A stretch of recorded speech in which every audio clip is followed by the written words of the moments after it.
pinaparamdam mo yung damdamin niya. Paano kami maniniwala sa katotohanan ng gago sinungaling ka? Tangina nito. Rapido, di kita minaliit. Alam kong kaya mo lahat yan. Magpatawa, magmalalim, magmabagal, magmabilis. Magmatanga, magmagaling, magpakabanal, magmalinis. Pero tanong lang, may gusto ka bang patunayan? Totoo? O mukhang di mo ako nakuha. Sabi ko, kung may gusto kang patunayan, magpakatotoo ka na muna.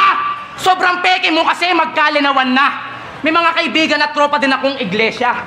Pero di sila ganyan, marami akong ebidensya. Tsaka yung mga yun po, di kumakain ng dugo. Yun ang diferensya.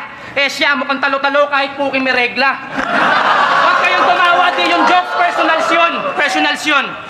Kaya kung ako sa'yo, magbago ka na pre. Dahil sa'yo nadadamay pati INC, inutil na Kristiyano ka kasi. Ha? Pasyensya na dito. Sa akin lang yung maling dinepensa mo, bisto, kaya makonsyensya ka, iho. Mamaya mawawalan ka ng lisensya at rehistro, maging iglesia ni Kristo. Lagi mo sinasabi, alam mo ang tunay na relihiyon. Bakit? Ilang relihiyon ba alam mo sa mundo? Ha? Puro pahaging ka sa Katoliko, pero sa mga Muslim, hindi. Putang ina. Teka lang. Huwag mo sabihin, hindi nyo napansin. Sayang yung pangalan mo, naging Christian ka pa man din.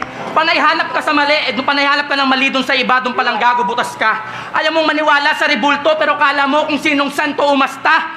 Bilan na kayo pampaswerte, sabi ng tindera. Swerte pala bakit binibenta? Tingin mo, tama ka ba dun? Tama ka? Tama ka? That's a fact. O tama ka pala bakit galit ka?